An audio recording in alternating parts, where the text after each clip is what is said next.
Welcome to our channel Ganesha world. Students, आज से हम क्लास 10th की मैथ्स स्टार्ट करने जा रहे हैं, जिसमें हमारा फर्स्ट चैप्टर है वास्तविक संख्याएं, रियल नंबर। तो इसका नाम ही है वास्तविक संख्याएं या रियल नंबर। तो सबसे पहले हम इसे समझ लेते हैं कि वास्तविक संख्याएं क्या होती हैं। तो आप सभी को 9th क्लास में आप पढ़ के आए हैं, तो आप सभी को ये पता होगा कि जो परिमेय संख्याएं होती हैं वो उनमें 0, 1, 2, 3, 4 ये इस प्रकार की संख्याएं जो होती हैं वो परिमेय संख्याएं होती हैं। या फिर दोस्तों हम ऐसा भी कह सकते हैं कि वह संख्याएं जो बटे में होती हैं। इन सभी संख्याओं को हम बटे में लिख सकते हैं, जैसे 0/1, 1/1, इस प्रकार से इन संख्याओं को लिख सकते हैं। तो इन संख्याओं को हम कहते हैं परिमेय संख्या। तो वे संख्याएं जिन्हें हम बटे में लिख सकते हैं उन्हें परिमेय संख्या कहते हैं, आप सभी को पता है। और अपरिमेय संख्या वह संख्याएं होती हैं जिनको हम बटे में नहीं लिख सकते। जैसे रूट वाली जो संख्याएं होती हैं वो लगभग सभी संख्याएं परिमेय संख्याएं होती हैं। और जैसे कि पाई, तो पाई भी एक परिमेय संख्या है। तो यहाँ से हमने देखा कि ये परिमेय संख्या है, हमने देखा कि ये अपरिमेय संख्या है। तो इन जो परिमेय संख्या और जो अपरिमेय संख्याएं होती हैं, इन सभी संख्या को ही हम कहते हैं वास्तविक संख्याएं या रियल नंबर। तो यहाँ पर हमें वास्तविक संख्याओं से डरने की जरूरत नहीं है कि वास्तविक संख्याएं क्या हैं। तो परिमेय संख्या और अपरिमेय संख्या, इन सभी संख्याओं को ही हम कहते हैं वास्तविक संख्याएं। तो स्टूडेंट्स, इस यूनिट में या फिर इस चैप्टर में हमें एक प्रमेय पढ़नी है जिसका नाम है यूक्लिड विभाजन प्रमेयिका। यूक्लिड विभाजन प्रमेयिका। अब यूक्लिड विभाजन प्रमेयिका, आपने विभाजन प्रमेयिका तो पहले आपने पढ़ रखी होगी। विभाजन प्रमेयिका आपने पहले पढ़ रखी होगी इस प्रकार की कि जो भाज्य होता है, भाज्य बराबर भाजक गुणित भागफल प्लस शेषफल, ये हमारी विभाजन प्रमेयिका है। तो यह विभाजन प्रमेयिका है, इसी को हम कहते हैं यूक्लिड विभाजन प्रमेयिका। तो यहाँ पर जो यूक्लिड विभाजन प्रमेयिका है वह होती है a बराबर BQ प्लस R, जहाँ पर जो a होगा वो भाज्य होता है, जो b होता है उसे हम भाजक कहते हैं, जो q होता है उसे हम भागफल कहते हैं, और जो r होता है उसे हम कहते हैं शेषफल। इसमें दोस्तों जो भाजक, भाज्य और भागफल जो रहते हैं वो इस प्रकार से रहते हैं। अगर हम किसी संख्या में किसी संख्या से भाग देते हैं तो दोस्तों जो यहाँ पर संख्या लिखाई जाती है उस संख्या को जो कहते हैं उसे हम कहते हैं भाज्य। और दोस्तों हम जिस संख्या से भाग देते हैं उसको हम बोलते हैं भाजक। और इसके अलावा भाग देने पर जो यहाँ पर आता है, ऊपर जो हम संख्या लिखते हैं उसे हम कहते हैं भागफल, और जो नीचे हमें प्राप्त होता है उसे कहते हैं शेषफल। तो यूक्लिड विभाजन प्रमेयिका क्या है? a बराबर BQ प्लस R। तो इससे हमें डरने की बात नहीं है। इसकी शर्त जो होती है दोस्तों यूक्लिड विभाजन प्रमेयिका की, वह यह रहती है कि इसमें जो R है उस R का मान 0 से बड़ा होना चाहिए या फिर 0 के बराबर होना चाहिए। यहाँ पर आपको ये साइन दिख रहा है, ये इस साइन, जहां पर इस साइन की ये चोंच रहती है, जैसे आपको बता दे रहा हूं दोस्तों, ये इस प्रकार से, ये इसकी चोंच है और ये इसकी है पूंछ। तो जिस तरफ ये चोंच रहेगी, ये वाला रहेगा, वह होता है बड़ा, और जिस तरफ ये पूंछ होती है उस तरफ होता है छोटा। अगर इसमें हम ये लगा देते हैं तो ये बराबर का साइन होता है। तो यहाँ पर जो R का मान है वो 0 से बड़ा होगा या फिर 0 के बराबर होगा। लेकिन दोस्तों यहाँ पर जो R है B से हमेशा हमेशा और हमेशा छोटा ही होगा। यह इसकी एक यह शर्त है कि R का मान 0 के बड़ा होगा या 0 से बराबर होगा, लेकिन b से हमेशा यह छोटा होगा। तो ये हमने समझी यूक्लिड विभाजन प्रमेयिका। इसके बाद दोस्तों हम डायरेक्ट एक्सरसाइज पे पहुंच जाएंगे। तो हम करते हैं एक्सरसाइज 1.1। प्रश्नावली 1.1 का पहला क्वेश्चन हमारा कहता है कि निम्नलिखित संख्याओं का HCF ज्ञात करने के लिए यूक्लिड विभाजन प्रमेयिका का प्रयोग कीजिए। इसने बोला है कि HCF ज्ञात कीजिए, और HCF आपको यूक्लिड विभाजन प्रमेयिका का यूज करके करना है। तो इसके लिए सबसे पहले दोस्तों हम ये एचसीएफ क्या होता है, एलसीएम क्या होता है, इसको 1 मिनट में समझ लेते हैं। तो जो दोस्तों एचसीएफ होता है, यह वह बड़ी से बड़ी संख्या होती है जो दो संख्याओं को विभाजित करती है। क्या बोला मैंने? जो एचसीएफ होता है वह बड़ी से बड़ी संख्या होती है जो किन्हीं दो संख्याओं को विभाजित करती है। जैसे आपको बोला गया कि 4 और 8 का एचसीएफ ज्ञात कीजिए, तो आप इसमें ये देखिए कि 4 और 8 को वह बड़ी सी बड़ी संख्या कौन सी है जो इन्हें विभाजित करती है।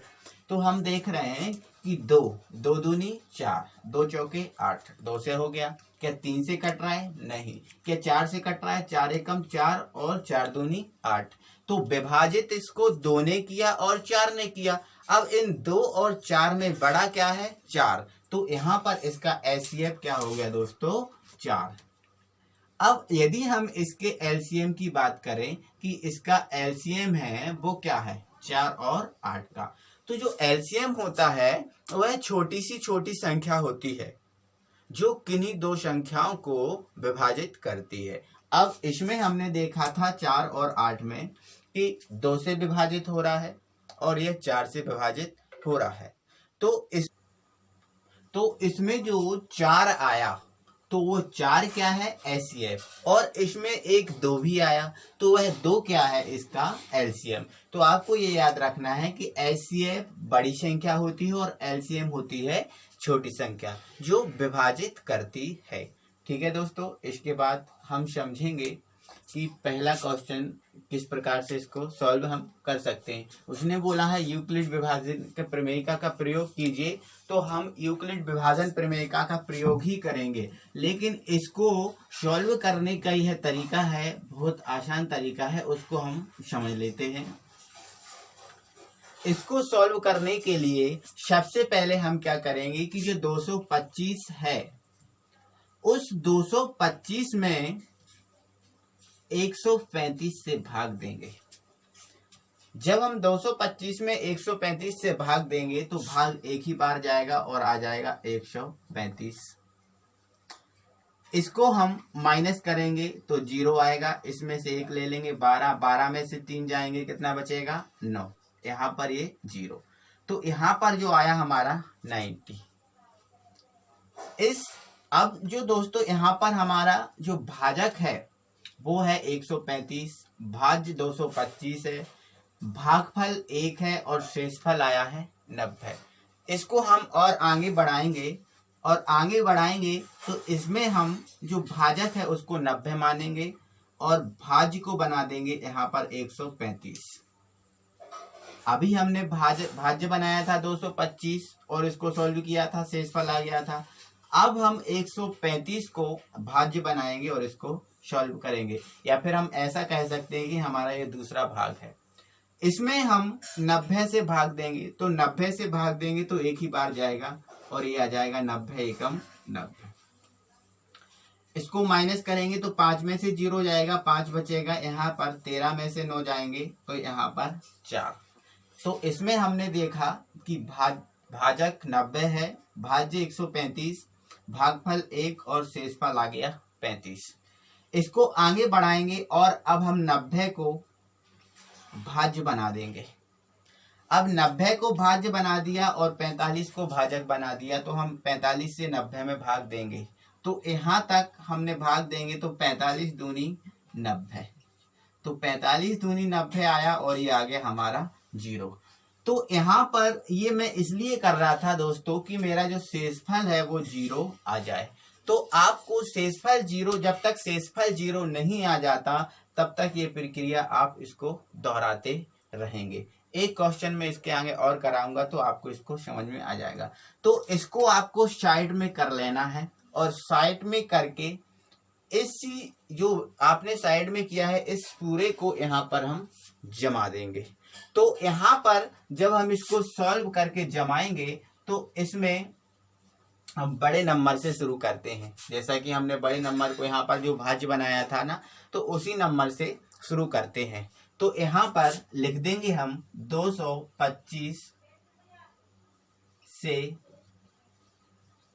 शुरू करने पर, अब 225 से शुरू कर दिया तो 225 की हम विभाजन यूक्लिड विभाजन प्रमेयिका लिखेंगे। तो 225 की विभाजन प्रमेयिका, विभाजन प्रमेयिका, जब हम 225 की विभाजन प्रमेयिका लिखेंगे तो हमें पता है 225 की विभाजन प्रमेयिका में 225 क्या है, भाज्य, 135 क्या है, भाजक, 1 क्या है, भागफल, और 90 इसका क्या है, शेषफल। तो 225 की विभाजन प्रमेयिका चाहे तो आप लिख सकते हैं a बराबर बी क्यू प्लस आर। इसमें हम देखेंगे कि a बराबर 225 है। अब a बराबर 225 आपको पता है क्यों है, क्योंकि 225 क्या है, भाज्य। b बराबर यहाँ पर 135 है क्योंकि b होता है, अभी मैंने बताया था, भाजक। तो ये भाजक 135 है इनटू q। q क्या है दोस्तों, 1। क्यों है 1, क्योंकि हमने देखा था ये भागफल होता है और भागफल हमारा 1 ही है। इसके बाद r हमारा होता है शेषफल, और इसमें जो शेषफल है वो है 90। तो यहाँ पर ये लिख दिया 90। ये हमारी हुई 225 की विभाजन प्रमेयिका। इसके बाद हम देखेंगे कि अभी हमने 225 की विभाजन प्रमेयिका की है, इसके बाद हम 135 की विभाजन प्रमेयिका करेंगे। तो इसमें अपन एक लाइन लिख देंगे कि इसका जो शेषफल कितना आया और इसका भाजक क्या है। तो इसमें लिख देंगे, इसमें भाजक 135 बा शेषफल 90 है। इसके बाद इतना हमें करने के बाद जो हमारा 135 है उस 135 की विभाजन प्रमेयिका करेंगे। तो 135 की विभाजन प्रमेयिका करेंगे तो इसमें 135 भाज्य है, 90 भाजक है, 1 भागफल है, और यहाँ पर 35 आया शेषफल, 45 आया शेषफल। तो ये हमने पहले आपको बता दिया था कि ये किस प्रकार से है। तो हम यहाँ पर लिखेंगे 135 की विभाजन प्रमेयिका। अब 135 की विभाजन प्रमेयिका लिखेंगे तो यहाँ पर 135 के लिए a क्या है, 135 बराबर, यहाँ पर b क्या है, b है यहाँ पर 90, क्योंकि यहाँ पर जो b होता है वो भाजक होता है और यहाँ पर भाजक क्या है, 90। यहाँ पर इंटू शेषफल हमारा 1 है क्योंकि q हमारा यहाँ पर 1 है, और r इसके लिए क्या है, 45। तो यहाँ लिख देंगे हम 45। इसके बाद इसमें हमने देखा कि भाजक 90 है और शेषफल यहाँ पर 45 है। तो यही लाइन हम लिख देंगे कि इसमें भाजक 90 एवं शेषफल 45 है, शेषफल 45 है। इसके बाद हमारा ये काम कंप्लीट हुआ। अब हमारा ये पार्ट बचा है, इस पार्ट में हम देखेंगे कि भाज्य है 90, भाजक 45, भागफल 2 और शेषफल आया 0। तो यहाँ पर हम 90 की विभाजन प्रमेयिका करेंगे। तो 90 की विभाजन प्रमेयिका, 90 की विभाजन प्रमेयिका। तो 90 की विभाजन प्रमेयिका करेंगे तो यहाँ पर इसमें a बराबर हमारा है 90, b बराबर यहाँ हमारा है 45 इंटू q बराबर हमारा यहाँ 2 है, प्लस r बराबर हमारा है 0। तो यहाँ पर हम देख रहे हैं कि शेषफल हमारा 0 आ गया। तो जब हमारा शेषफल 0 आ जाता है तो हमारा काम भी खत्म हो जाता है। यहाँ पर एक देखने वाली बात यह है कि 45 शेषफल किससे भाग देने पर आया।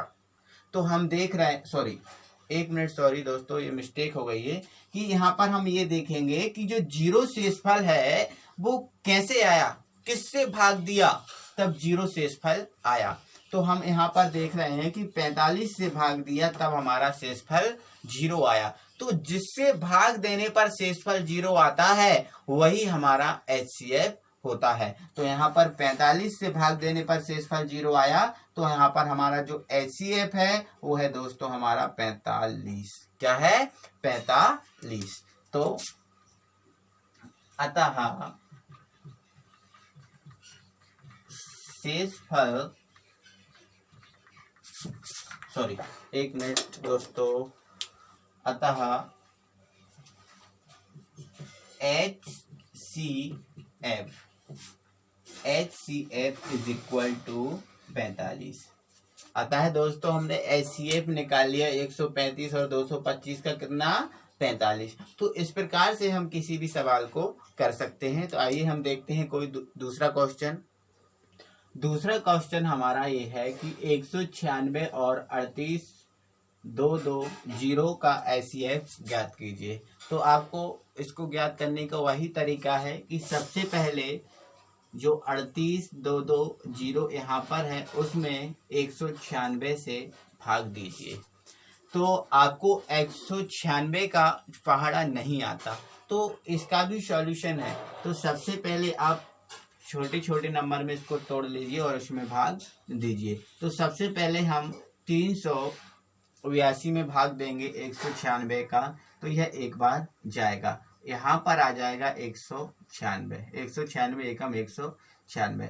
इसको हम माइनस करेंगे तो यहाँ पर 12 में से 6 जाएगा, तो 12 में से 6 जाएगा तो हमें पता है 6 बचेगा। यहाँ पर 7 बचा है, यहाँ से 1 ले लेंगे 17 हो जाएगा, और 17 में से 9 जाएगा। तो 17 में से जब 9 जाएगा तो हमें पता है कितना बचेगा दोस्तों, 17 में से 9 जाएगा तो कितना बचेगा, बिल्कुल नहीं बचेगा 8। इसके अलावा यहाँ पर कितना बचा है, यहाँ पर क्या बचा, 2 में से 1 जाएगा तो बचेगा 1। अब यहाँ से हम 186 में 196 से हम भाग नहीं दे सकते, इसलिए यहाँ पर हम उतार लेंगे इस 2 को। अब 2 को उतार लिया तो यहाँ पर 200 हो गया 1862। अब 1862 में भाग देना है तो 196 का हम 9 बार भाग लगाएंगे। जब 196 का 9 बार भाग लगाएंगे तो यहाँ पर आ जाएगा 1764। अब इस 1764 को माइनस करना है, तो यहाँ से फिर एक, यहाँ से 12 में से 8 जाए, 12 में से 4 जाएंगे तो 8 बच जाएंगे। यहाँ पर 5 बचा, यहाँ से ले लेंगे तो 15 में से 6 जाएंगे, 9 बच जाएगा। और यहाँ पर 7 बचा है तो 0, यहाँ पर 0, 1 0 हम ये उतार लेंगे, ये हो गया 980। अब हमें 196 का 980 में भाग देना है, तो 196 का 980 में भाग देंगे तो ये 5 बार जाएगा, 5 बार में ये 980 हो जाएगा, माइनस यहाँ 0 0 0। तो हम देख रहे हैं दोस्तों कि 196 से ही भाग देने पर 0 0 आ गया है, मतलब हमारा HCF क्या है दोस्तों, 196 ही है। तो इसको हम थ्योरी में जमा देंगे। यहाँ पर हम देख रहे हैं कि भाज्य हमारा 38,220, भाजक है 196, भागफल है 195 और शेषफल आ गया हमारा 0। तो हमारा काम कह रहता है कि शेषफल निकालना 0। तो यहाँ पर शेषफल 0 आ गया तो हमारा काम हो गया खत्म। तो हम यहाँ पर लिख देंगे, इसको पहले सॉल्यूशन दे देते हैं, सॉल्व बड़ी संख्या 38220 से प्रारंभ करने पर। अब यहाँ से प्रारंभ करेंगे तो इसका ही हम निकाल देंगे विभाजन प्रमेय का। ठीक है, तो लिख देंगे 3, 8, 2, 2, 0 की विभाजन प्रमेयिका। तो इसकी विभाजन प्रमेयिका लिखेंगे और विभाजन प्रमेयिका हमें पता होता है ए बराबर बी क्यू प्लस आर होती है। तो यहाँ पर हम ए की बात करेंगे तो ए क्या है, भाज्य, और भाज्य यहाँ पर क्या है 38220 बराबर बी क्या है, बी हमें पता है भाजक होता है और भाजक यहाँ पर 196 है, तो 196 इंटू क्यू। अब क्यू हमें पता है भागफल होता है और यहाँ पर भागफल है दोस्तों 195 प्लस आर, आर हमें पता है शेषफल और यहाँ पर शेषफल आ गया 0। तो हमारा 0 आ गया, हमारा काम खत्म है। अब हमें ये देखना है कि 0 किससे भाग देने पर आया है। तो 0 जिससे भाग देने पर आता है वही हमारा एचसीएफ होता है। तो यहाँ पर 0 196 से भाग देने पर आया है, तो हमारा जो एचसीएफ होगा दोस्तों वो होगा 196। अतः एचसीएफ कौन कौन सी संख्याओं का, 196 और 38220 का क्या आया 196। क्यों आया दोस्तों, क्योंकि 196 से ही भाग देने पर क्या आया 0। तो इस प्रकार से आप समझ ही गए होंगे, इस प्रकार से हम इनको सॉल्व कर सकते हैं। तो यदि दोस्तों वीडियो पसंद आई हो तो लाइक और सब्सक्राइब करना बिल्कुल ना भी भूलें दोस्तों। और इसका आपको क्वेश्चन नंबर फर्स्ट का थर्ड आपका होमवर्क है, तो वो आपको करना होगा। तो इसके बाद दोस्तों हम अगली वीडियो में देखते हैं। आज के लिए इतना ही। Thank you very much.